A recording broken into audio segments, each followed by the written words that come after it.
Hey,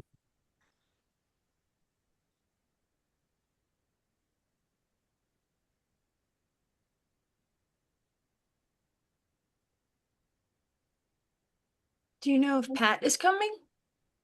I did not hear from him either way.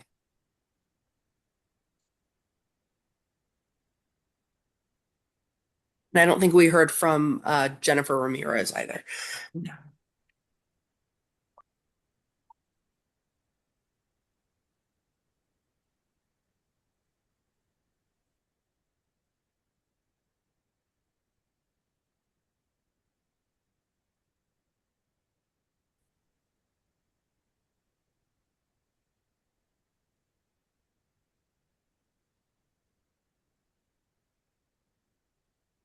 What do you say? Should we get started? Uh, Up to you. You want to wait a few more yeah, minutes? and let's give him a couple of minutes just in case. Okay, you got it. And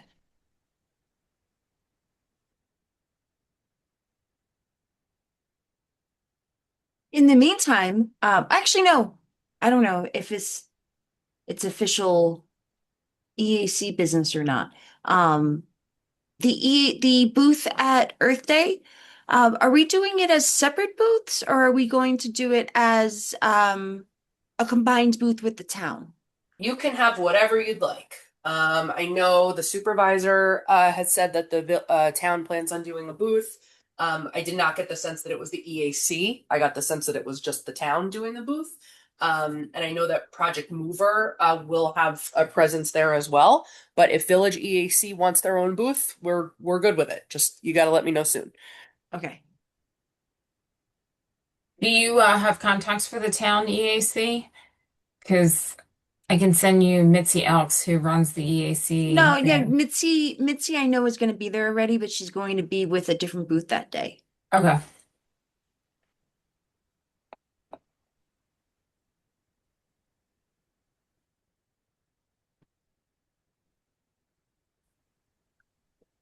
All right. You know what? May it's 7:05, so I guess at this point we should actually get started, and if people hop in, then great, they can join us.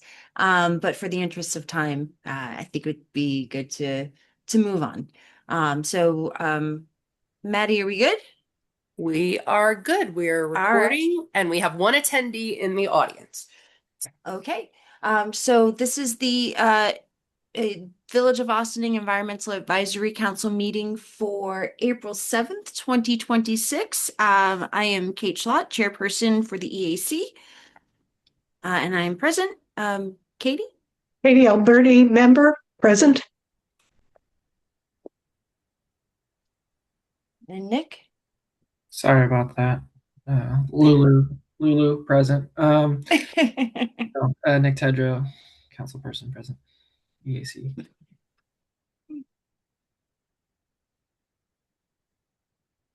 All right, so I know on tonight's agenda we have let me just pull it up.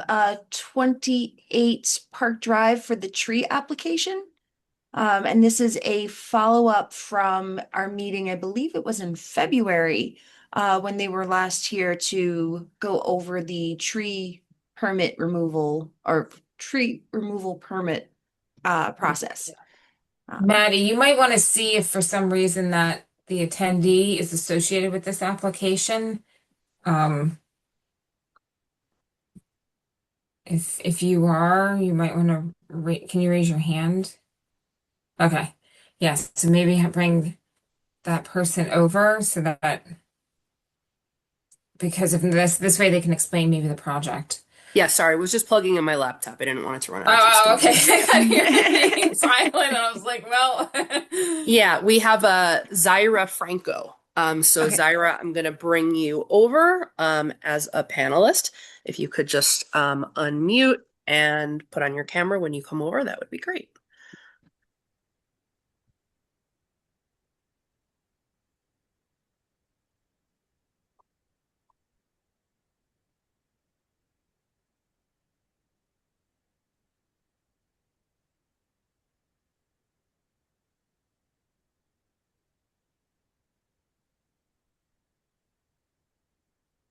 Hey everyone, can you guys see me and hear me okay?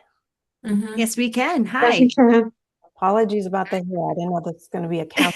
Curly None of hair us are issues. doing. We get it. Hi. Yeah. Very nice to meet you all. Welcome. So are you the applicant for 28 Park Drive for the tree removal, correct? Yes, that is Okay. correct. All right. Was there anything in particular that you wanted to walk us through on the project or Not really. I mean, the project is just removing about 10 trees that are close to my property. Some are in declining health, some are already leaning. And overall, I'm just looking to remove them so they don't become a problem in the future, either to anyone that's in the backyard or eventually my house. yeah. I do see that we got, I know the last time that this was before us, we didn't have any information on what the plan was as far as the replacement or whatnot. And I see that was put in the meantime. So I know that the arborist came out to see the trees and that she had suggested replanting 3 trees in the area that's in the rear. And basically said that it was pretty much up to your choice of which trees you wanted to put in, of course, being native species as well. So we want to make sure that we're not putting in anything that's going to be invasive. Mhm. So there is actually a list on the EAC section of the village's website that has a great list of trees that you can go through. There might also be some recommendations that if you're working with someone, they might have in addition to what is on that list, but definitely start from there Okay. as an opportunity. But yeah, this like for what we were looking for from last time, it looks like we've gotten a lot of stuff. And you're not located on wetlands, Yeah, actually, I didn't yes. say. Yeah. Where you? Yes. Okay. Yeah. At least Uh, that's Okay, I see. Yeah. the impression I got from the application. yeah, so I think I can speak to the wetlands issue. Mhm. So they were flagged for potential wetlands, but then they actually had somebody go out to the site and it was not, the site does not have wetlands as defined by the village. So the Okay. way it works with the village record keeping, if so there are certain properties that are like automatically flagged for potential wetlands. And so somebody will have to fill out like the wetland permit and somebody goes out to the site and then we'll determine whether that's, really rises to the like necessary to actually have to pull the final permit and to proceed with the wetlands regulations. And I believe this one did not. Yeah. And Zyra, I think you would be able to confirm one way or the other. Yeah, as far as I know, not wetlands, at least from my Right, own research that I did. I think I looked up a map somewhere and it didn't seem like it. There's right. wetlands close by, but now within 100 feet, I believe was the Right. range needed.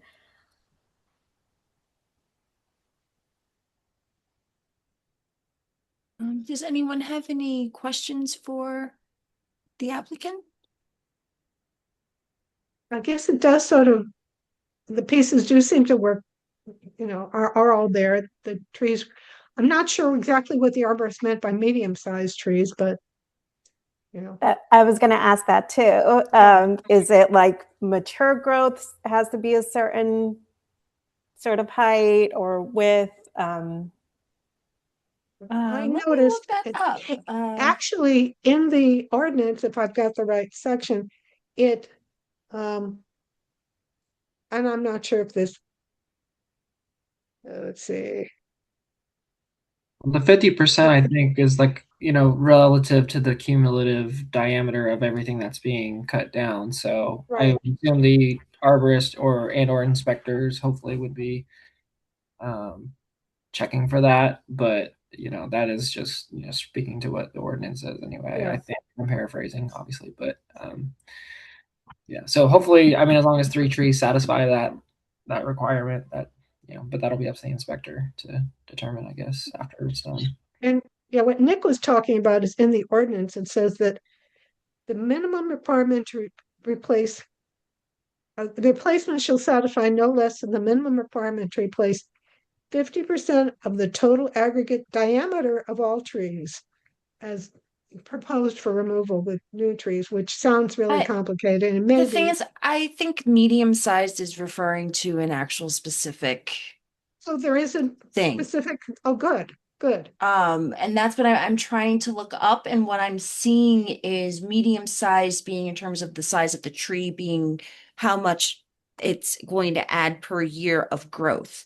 I see. So I want to be careful on what we're going to recommend if that's the case, because that was something that I know when it comes to like using the term medium-sized tree, that was not something we accounted for Right. in the ordinance. So So oh, go ahead, no, I Valerie. was going to Yes. say, I just want to clarify or correct something. So the 50% replacement is required for all site plan or subdivision applications where you're having tree removal. When you're actually having just a property owner do the tree removal, it doesn't necessarily require 50% of the diameter breast height to be replaced. But the arborist has the ability to identify, based upon what's being proposed to come down, recommendations for tree replacement. And that's what the arborist did. So a lot of times I think typical caliber inches is somewhere between like 4 to 6 inches to start off with for like a smaller tree. So they're probably suggesting something a little bit larger than that. But I think this board, if you want to like provide, if you want to provide a recommendation, or one of the recommendations could be for, especially for the homeowners, just to have the arborist clarify what's the caliber inch that they're looking to have the homeowner replace with. Yeah, and I Yeah, think there's also we had I'm sorry to chime in from outer space, guys. We had also spoken with the arborist Jean about developing a list for us, which I don't know at what stage it is in development. That's okay. sort of small trees, medium trees, large trees, and then sort of giving recommendations on what does best in wet soil or rocky soil or things like that. And that's something obviously that's going to be primarily native species trees, but then also something that could sort of be updated from year to year based on particular conditions of climate and things of that nature. So Jean's awesome. I'm sure that she would be very happy to assist with just giving you a range of things that in various price ranges and things like that, but also what Valerie was talking about exactly how mature they have to be when you plant them. I think that she can be very helpful with that. Yeah, that would be Mhm. great, just so I can get a sense of what I should be planting. Yeah, Otherwise, I have yeah. no idea what a medium tree is. Yeah. Yeah, we See, want something that's for going to be those, good in Westchester County and the Yeah, soil that we have here. for sure. So that'd be great. Yeah, because I'm looking up stuff right now, and just a quick look up, it's looking at things that are like 20 to 40 feet high, and I'm not really sure if that's what she means by putting in a medium-sized tree. And I think that's where Yeah, I that think, clarification would yeah. definitely be helpful Yeah, I for think they that. wouldn't, I mean, you wouldn't put something like that in there, and that's really, Right. really, those types of trees are very expensive. Yeah, so I just want to, yeah, make sure that we're being realistic on what we might recommend.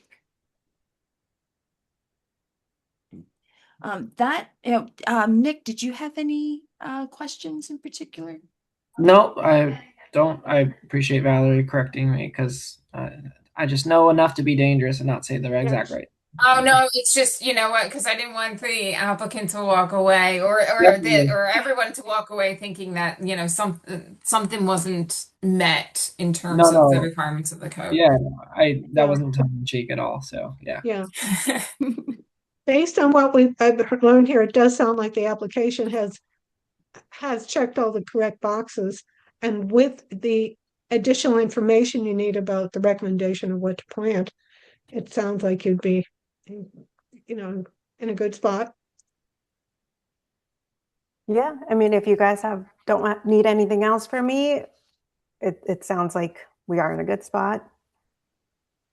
No, I think at this point, other than the clarification, I think we're good. I think that was what we were waiting for last time, was to just get this letter from the arborist to see what the condition of the trees were. That was what was holding us up before. So now that we have this and we see what her recommendation is, this is everything that I believe that we needed So just the clarification on what she means by medium-sized trees, and you should be good to go. Awesome. That And I sounds see great. that we do have the tree removal permit in the system also, which would, I assume is what triggered this conversation in the first place, which is belts and suspenders. I checked and that's there.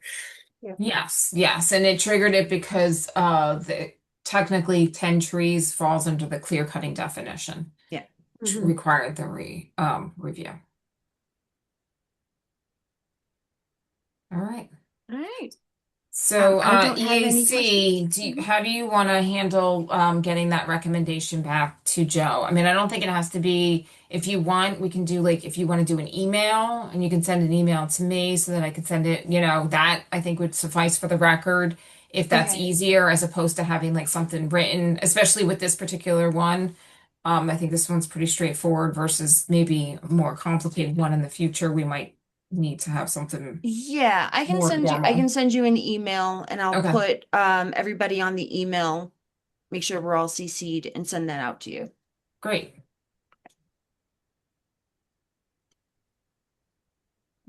Okay. Um, I don't have any further questions for the applicant. And Perfect. in that case, yeah, Well, it thank was you so great to much, meet everyone. you. Great meeting you all. Thank Nice you. Have a meeting great you, one. Sarah. Bye. Bye-bye. Bye. Bye. Okay. All right, so I just want to make sure I had my email open before. Here we go.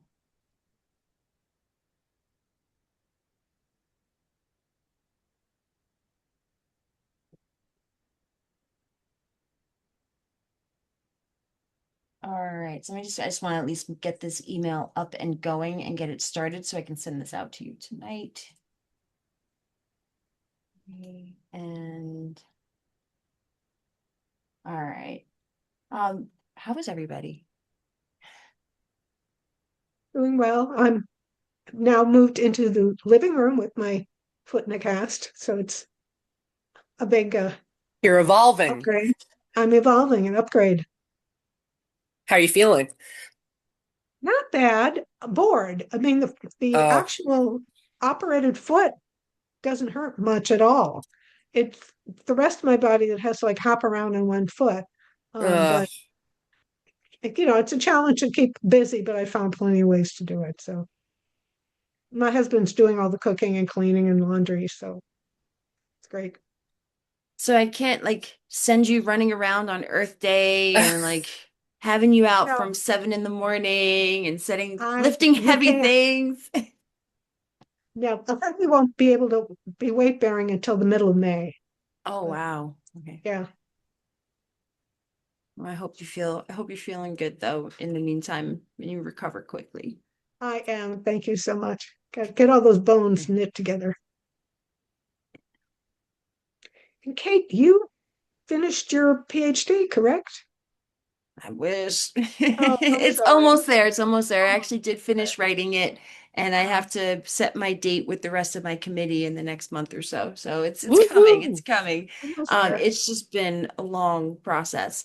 And with the whole plumbing saga I had this past month, it's just been a nightmare. Oh, Which I've actually been using it as an example in my environmental policy class with some of the struggles of what we go through in updating infrastructure in very old houses. And sometimes you don't know what you're getting until after you buy the house and your plumbing fails after a snowstorm. oh my God. So, Awful. yeah, so it turns out we didn't have a pipe connecting so our outflow pipe wasn't actually connected to a pipe flowing out to the sewer or anything. It was going into it went into some sort of a cesspool containment thing that was in there, and it was flowing out through like kind of like a leaching system instead. Oh, So we had to have the whole thing pumped out with a special septic tank because there was so much gravel and rock and stuff in it. And they're like, we can't touch this until it's all pumped. So once they did that, they were able to find the pipe they had to connect to, but it was a whole thing. No, but it was I learned a lot about houses built in the late 19th century. It's a hard way to learn a lesson. Yeah, yeah. Luckily we had insurance on our external pipes. Oh, good. Because and this was something that I think about now with upgrading things for, new energy policies and things like we we started having a lot of plumbing issues after we moved in, and it was recommended, oh, you should, insure your external pipes just in case. So we did that, and we are so fortunate that we did because it's actually that insurance that's paying for the majority of the repairs. Oh my Wow. gosh. Mhm.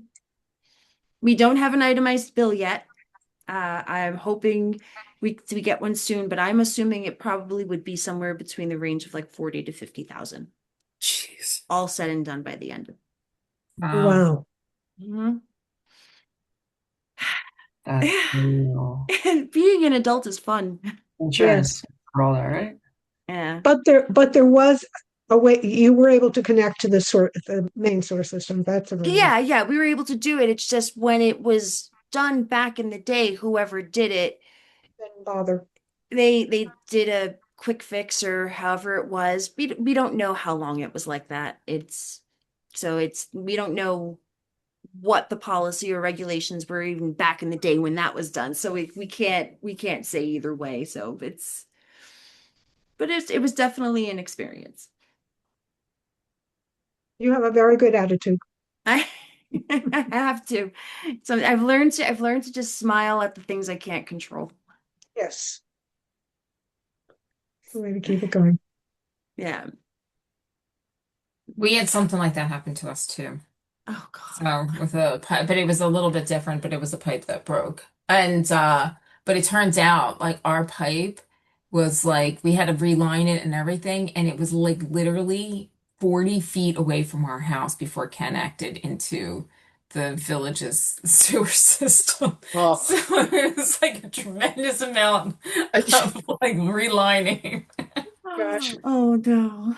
All these So stories make me have my fingers crossed. We don't know exactly where our sewer line coming from the house to the village line actually runs. We had a geothermal system installed in the backyard, which is where the pipe goes 4 years ago, 5 years ago. And they had people out trying to locate the pipe and couldn't find it.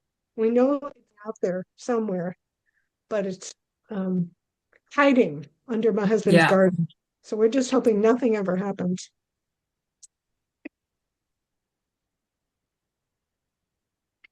Yeah, there was a lot less thought put into that many years ago when all these things Yes. were thrown in. Yeah. All right. All right. So, Gang, do we have anything else on the agenda for tonight? Any continuing or new business?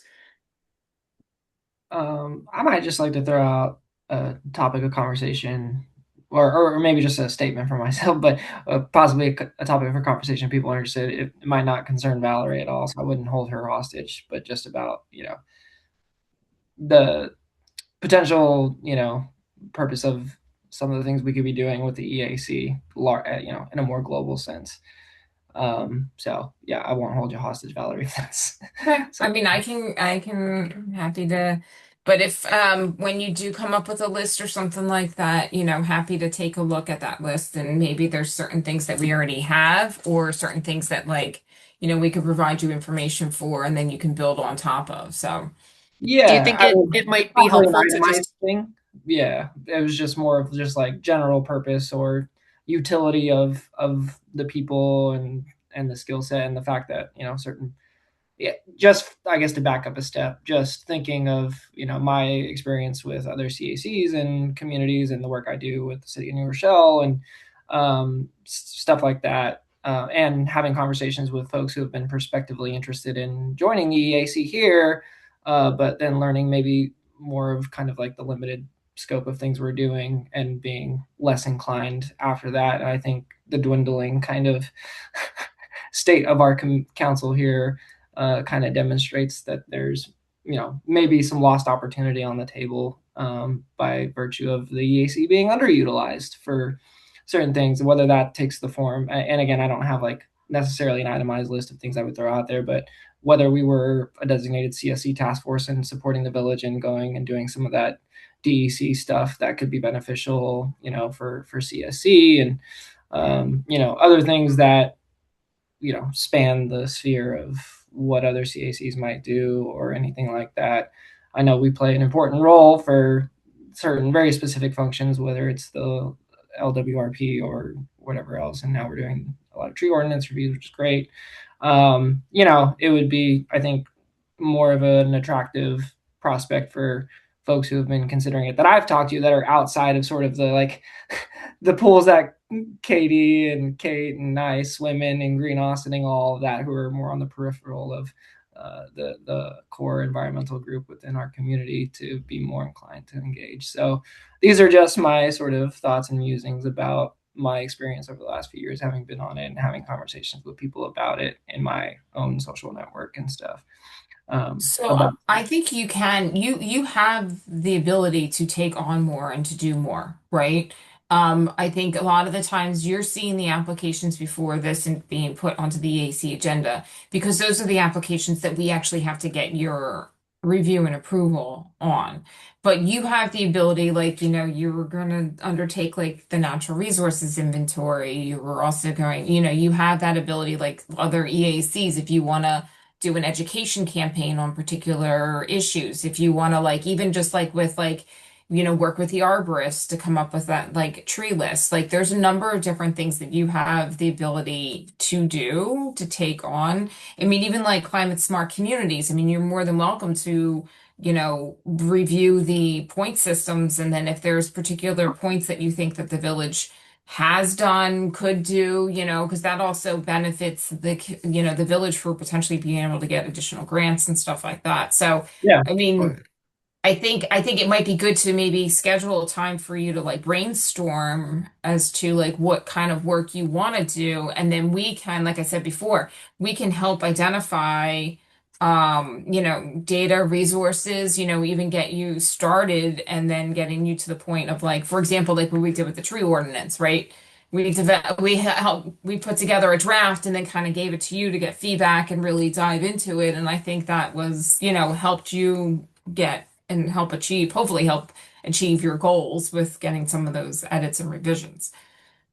Yeah, and I think, not trying to step out of the bounds of what our prescribed role is, but and also serve the function of supporting whatever the village's priorities are. I sort of come at it from that perspective of thinking, well, I want to, or at least for me personally, be supportive of whatever those priorities from the village are. And I don't know if there's a whole lot of direction from my own prerogative again, of what would be, taken on, as a focus, or that we're getting much of a message, I guess, from that,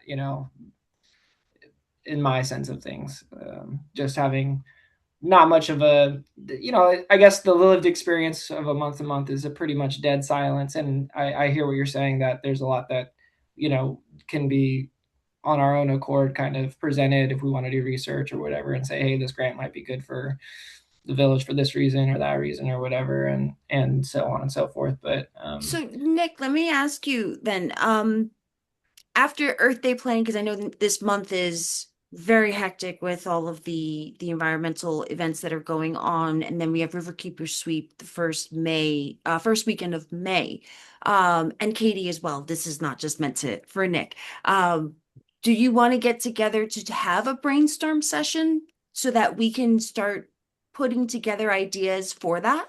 Because I think would be helpful, and then we can start tackling some of what what Valerie's saying and what you're bringing up. I think this could be a great way to start maybe addressing those gaps and putting us in a better position moving forward. Yeah, I mean, it sounds prospectively good. I mean, you're part of what preempts this is, I know you're off the board now, after this coming year. So then we're a band of, well, three, I Only guess. for a year. I'm happy to come back. It's not to say I don't want to give the impression like, oh, I'm never gonna work with you guys ever again. No, it's part of it is I've reached my term limit. So like No, I don't understand that. I'm not I need to suggesting you're step down. abandoning that. And I'm not abandoning anyone. No, I know it's just a reality, a factual reality that Yeah. Yeah, and functionally you are not I want to participating in make the sure board. that the council is left in a good position so that whatever is happening at that time, the council is good to go moving forward with whoever is there and whatever is on the table. So like I'm always here to provide support in any way that I can. And when my year is up and I have to take my break, and if you want to have me back, I'm happy to come back. But that's definitely, I think, something that if we have those brainstorm sessions now, while I Mhm. have a good 6-7 months before I'm leaving, we can set something up that could be successful. Yeah, and I'm just putting out there as a conversation. It's not necessarily. I'm certainly not being accusatory towards any of us individuals here within this call, or necessarily the village either. It's just, Yeah. I think about this for myself with my term ending at the end of the year. Like, what is, important to have conversations now about maybe what we could be doing, more if it's important for any of us individually, but also anybody prospectively we might be trying to encourage to participate, especially since right now it looks like we're just losing one member at least and not gaining any. And so I think there's just I'm some going to meat continue on the to bone nudge some people too. And there are people that I've spoken to over the last few years that express interest, and I'm going to continue to nudge them. But I think it's also like, what we're all feeling is with a lot of grant funding being taken away, a lot of things, the difficulties of being in environmental fields right now, there's just a lot of stress going around and limited resources and bandwidth that people have. So it's, Right. we'll keep I mean, poking at them. one thing you might want to, I mean, from my perspective, things that I think are really, I mean, it seems minor, but in terms of the population in Ossining, I do think, something about urban tree canopy, I think is Yes. something that's really, you see more of it disappearing, and I think that, with so much of like climate change and heat islands and stuff like that. So like really looking at maybe some of those aspects or how to create like a little bit more of like that urban canopy. But then also I Mhm. think a lot of people don't understand about invasive species, Hmm. and understanding like when to identify invasive species or even just cutting of vines and some simple Yeah. things like that. Like Right. people don't even know like they should be doing that. Like the fact that I have a neighbor who has vines all the time on their trees, and I'm always cutting them. And I'm like, you're supposed to cut these things, right? Yeah. Um, but also between that and then also just the fact that like, there's a lot to be said now with like pushing for like trying to do not even just native plantings, but how do you turn some of your lawn area into a native Right. garden, which can become a habitat of its own.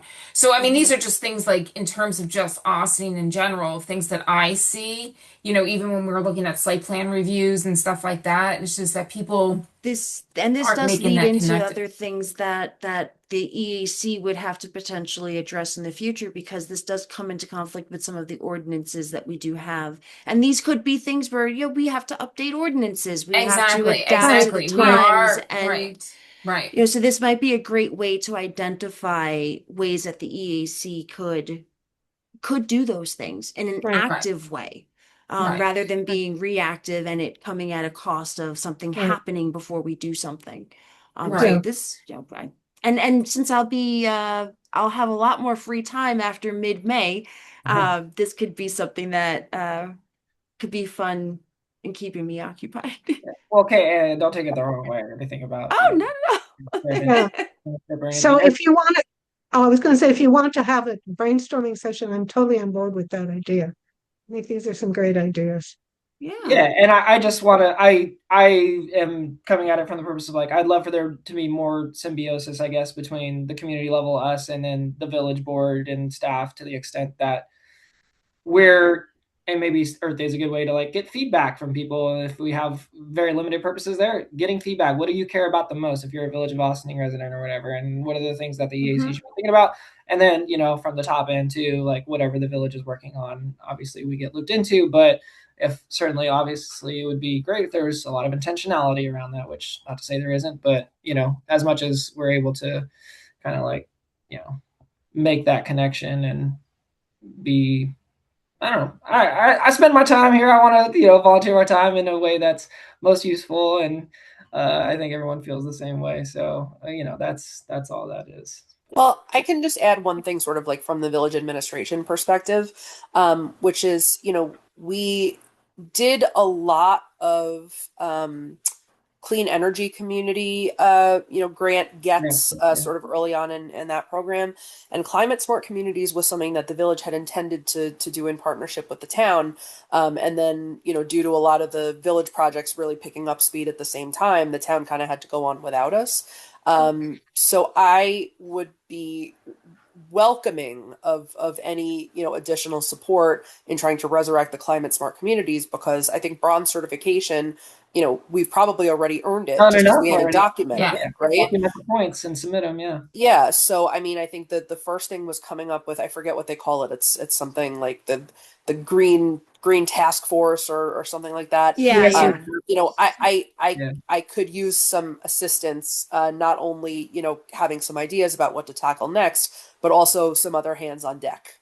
So I think this conversation is well timed.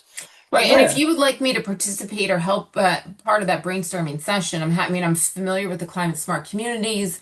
Like, I'm familiar with a number of these things, or even if you talk about certain data, I'm familiar with where to pull the data. I mean, we do like natural resources inventories, open space plans, like, and I also know what other communities have done, right? Because I've worked Yeah. with their other EACs and stuff like that. So, I mean, just so that, I can, and I also know that we're working to update some of the zoning, and some of it is like, trying to tackle a little bit more of like some of the lighting and landscaping issues and stuff Mhm. like that. So that might be something that, you also might want to weigh in or become involved or even And develop a best practices sort of not thing for too. nothing, invasive species was an idea that Stuart threw out maybe like a year and a half ago to me at one point.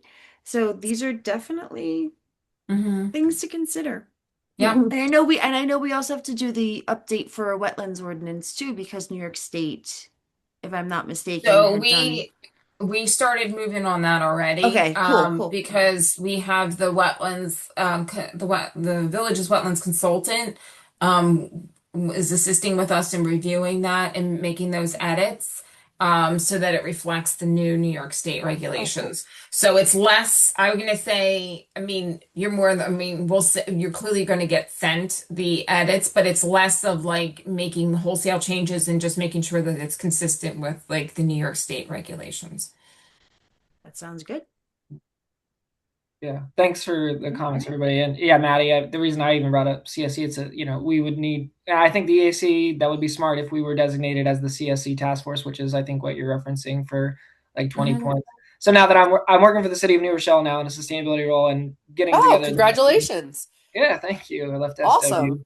a little while back. So I'm like compiling all the documentation because they've done enough to be silver certified, but just no one's really tracking it. And it's pretty Right. straightforward. Like, I know the village of Ossining, we've done the climate vulnerability assessment. We've done a lot of things that count for a lot of things. The solar on the operations center, that's a community solar project. Like there's tons of points out there. Like, the village might be silver, certified at this point. So yeah, coming at it from the perspective, like we could, put ourselves to use maybe in a lot of different ways. And if We it's, can get the grunt work done that needs to Mhm. happen.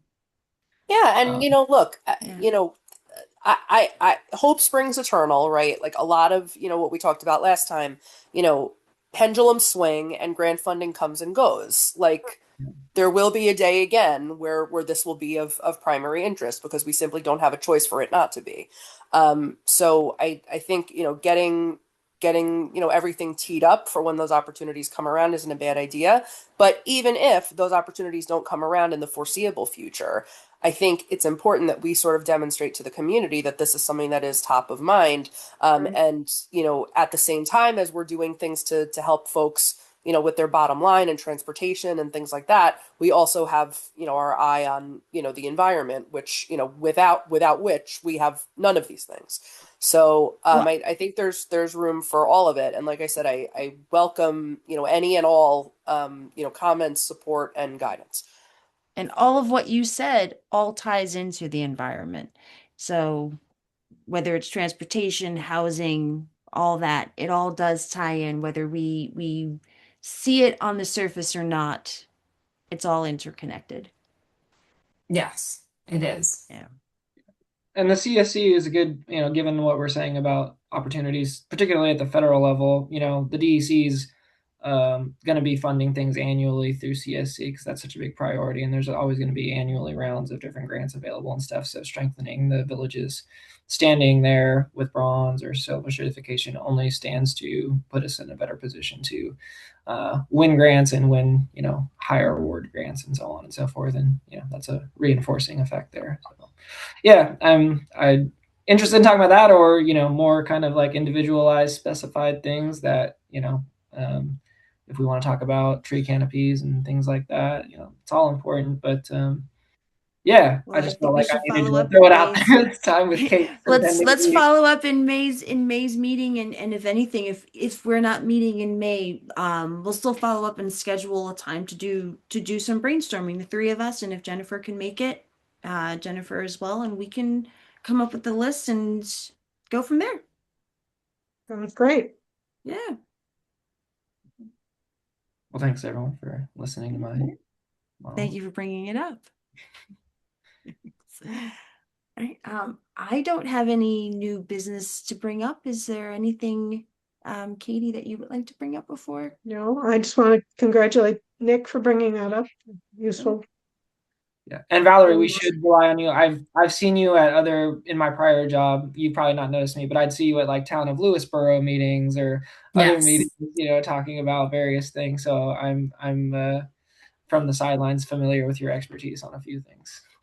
Yeah. So, well, just feel free to reach out. Whoa, fan club! Look out! Fan club, Valerie fan I club. love it. Valerie's fan club is robust. Well, I believe it. I'm glad. It I'm is glad New awesome. Rochelle finally has the sustainability director. So, Oh, I wish good. I was a director, just a coordinator right now. A coordinator. I was a director in my last job, and I'm down at the bottom of the pecking order now in the city of New Rochelle. But maybe one day, if things go well enough. All right. Well, then, in that case, we're closing out our meeting for the Environmental Advisory Council for April 7th, 2026. And I will see everyone next month, and we'll follow up with that brainstorm session. And don't forget about Earth Day. And Earth Day! Right. Yes, and Earth Day. Maddie, I will email you in the morning and let you know whether we need a separate booth. Wahoo! All right, but we will definitely be there regardless. Sweet. All right. All right. Thanks, everybody. Have a good rest of Have the a week. good night. Good night, everybody. Bye.